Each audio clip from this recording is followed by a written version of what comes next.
غرفة الحوار الإسلامي المسيحي عبر البالتوك. مسلم كريستيان دايلوج تقدم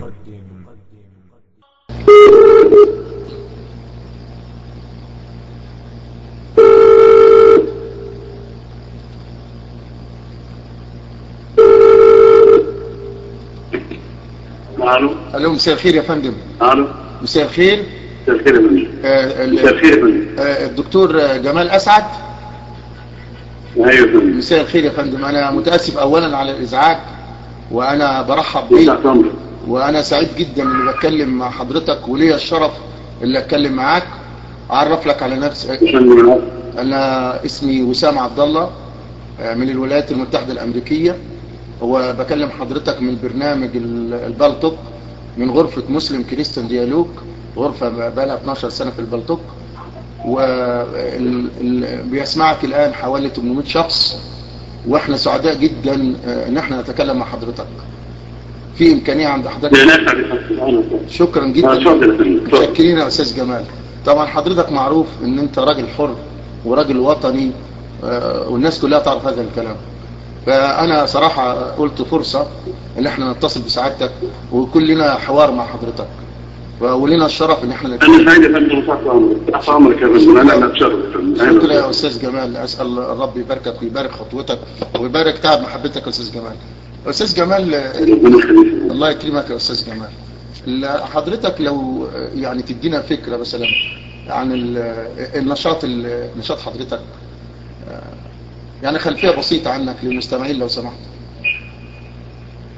انا يعني سياسي مصري، تربيت في الحياه السياسيه في العهد الناصري، بدءا بمنظمات الشباب ثم الاتحاد الاشتراكي، ثم كنت عضو المؤسسه لحزب التجمع الوطني التقدمي الوحدوي، وحصل خلافات حزبيه عام 84 فترشحت على قائمه حزب العمل الاشتراكي في ذلك الوقت، وحصلت على مقعد مجلس الشعب، ولكن حزب العمل لم يحصل على 8% في نظام القائمه النسبيه.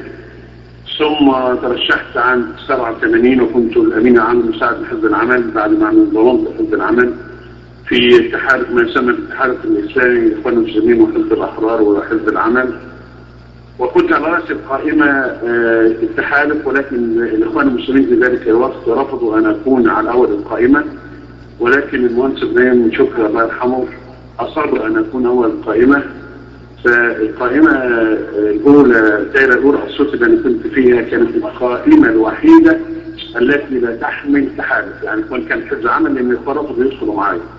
ثم اصبحت عضوا في مجلس الشعب، وثم بعد ذلك يعني لظروف الحياه الحزبيه ولي تجربه فيها ممتده، ولي كتاب فيها اسمه اني اعترف بتوريث الكنيسه والاحزاب والاخوان المسلمين. ابديت في هذا الكتاب تجربه الحزبيه، ثم الان مستقل ومارس دور السياسي من خلال المقالات والبرامج الفضائيه والحركه السياسيه، يعني الى هذا الكلام. طب استاذ جمال، شكرا جدا على الخلفيه اللي حضرتك اللي سمعناها دي. انا اللي اعرفها لحضرتك ان انت راجل مصري وطني، وده مهم جدا جدا. احنا سواء اذا كنا مسلمين او مسيحيين فاحنا وطنيين، واحنا مصر دي بلدنا، والمفروض ان احنا الكل يعني في وطنيه. الانسان لابد يكون وطني مهما كان دينه، لان البلد دي بلدنا كلنا. ولا انا غلطان يا استاذ جمال؟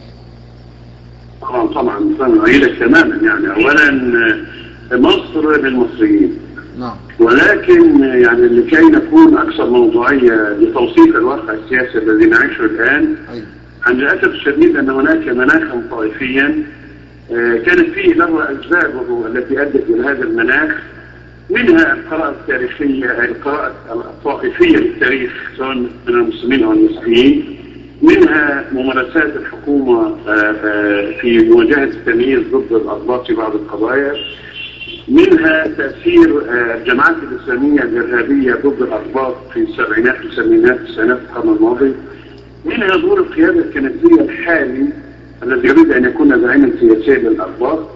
كل هذه الاشياء جعلت هناك مناخا طائفيا تحول للاسف الشديد الى توتر ديني فأحدث فرزا طائفيا. فرزا طائفيا بمعنى أن للأسف الشديد أن هناك تعامل الآن على أرضية مجتمعية جعل مسلم ومسيحي بدلا من مصري، وهناك أشياء كثيرة تغذي هذا المناخ، مما جعل توترا طائفيا جعلنا بدل ما نتحدث كمصريين نتحدث كمسيحيين ومسلمين، بدل ما نتحدث على أرضية سياسية وطنية نتحدث على أرضية طائفية.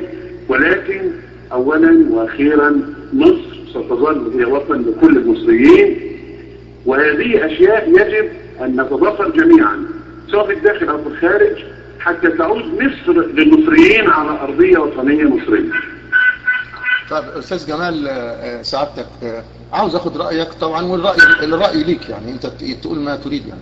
هل هناك من منذ التولي البابا شنودة الموضوع المشكلة الطائفية زادت شوية من السبعينات؟ يعني كان أيام عبد الناصر كان العلاقة ممتازة جدا ما بين عبد الناصر والبابا كرولوس. اتفضل. اولا طبعا بالتأكيد هنا نريد ان نحدد اشياء. اتفضل. اولا في هناك على مستوى التاريخ الأقباط يعملون كطائفة، وهنا اذكر لما يسمى بخطة الوثيقة تاريخية حقوقية أعطت المسيحيين واليهود أو غير المسلمين كلهم بشر وليس أقل من ذلك. ولكن كان الأرضية طائفية، لأن كان النظام آخر نظام حكم العثماني كان يتعامل من خلال ما يسمى بنظام الطوائف. كان الأقباط يعاملون كطائفة، وكان الكنيسة يسؤول عن هذه الطائفة. في عهد عبد الناصر كان يمكن أن يحل مشكلة القبطية، ولكن لظروف كثيرة ومعارك سياسية كثيرة دخل عبد الناصر، ولكنه أوقف السيء ولم يأتي بالأحسن، فتم تجميد المشكلة القبطية. ولكن للأسف الشديد بعد أنور السادات بدأ اللعب على الأرضية الطائفية، خاصة بعد مدينة 67، وبدأ الجانب الديني يرتفع ويتصاعد في نفوس كل المصريين مسلمين ومسيحيين، فأصبح الجانب الديني له تواجد أكثر وأكثر في الإعلام وفي المجتمع وفي الصحافة إلى آخر هذا الكلام. مع مجيء البابا شنودة وهو ذات أهداف قيادية، سواء كان عندما كان في مدرسة الأحد أو كان رئيسا تحرير مدارس أحد، أو عندما أصبح السلطة للتعليم وكان له اجتماع يسمى باجتماع الجمعة ثم الآن اجتماع الأربع، كانت له كاريزما قيادية، فأراد وما زال يريد ويصر على حقوق طائفية للأقباط كطائفة تمثلهم الكنيسة كما كانت في سابق التاريخ حتى الخط الشمالي 1856. التعارض هنا ان نحن نتحدث عن الأقباط والمسلمون كمواطنون مصريون بعيدا عن الطائفة، وبالتالي من منظار الأمة شنودة انه يدافع عن طائفة ويطالب بحقوق طائفية على ان يكون هو زعيما لهذه الطائفة. هذه إشكالية زادت من المناخ الطائفي وكراسة التوتر الديني وجعلت هناك إشكالية حقيقية. طيب متشكرين جدا سعادتك. يعني كلام حضرتك كلام رائع جدا وكلام جميل جدا. يعني زي ما حضرتك تفضلت وقلت المشكلة الآن خلط السياسة بالدين أو الدين بالسياسة، أو يعني زعيم مجموعة معينة دينية عاوز زعامة سياسية. يعني أنا أعرف وممكن حضرتك تصحح لي يعني وأنت أعلم مني في هذه النقطة ان الدين يعني كان بيصر على فصل الكنيسة عن الدولة، وان البابا المفروض يكون ده بابا الشعب، ماله ده مثلا مالوش يعني سلطة يعني داخل الدولة او دولة داخل الدولة. فعاوز اسمع كلام حضرتك. اتفضل. ماشي. اولا المسيحية اتفضل ليست ديانة تشريع. نعم. والمسيحية ليست ديانة حكم، لأن أخوه السيد المسيح قال مملكتي ليست من هذا العالم، وده ما لقيصر. أحسنت. نعم صح. وما لله لله. نعم. والكنيسة لا علاقة لها بما هو خارج الروح والدين والكنسي. نعم. ولذلك أبونا متى المسكين كان من ضمن الأصوات المسيحية الكنسية التي تؤكد هذه الفكرة أن فصل الدين عن السياسة.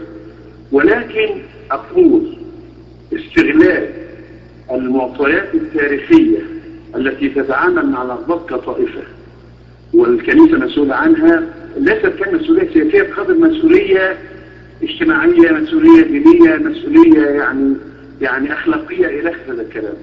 ولكن للأسف الشديد لضغط الحكومة وإسقاط القانون وتحلل الدولة وتدخلات خارجية وضغوط خارجية جعلت النظام المصري يتصور خطأ أن تنازله عن مواطنين المسيحيين للكنيسة هو نوع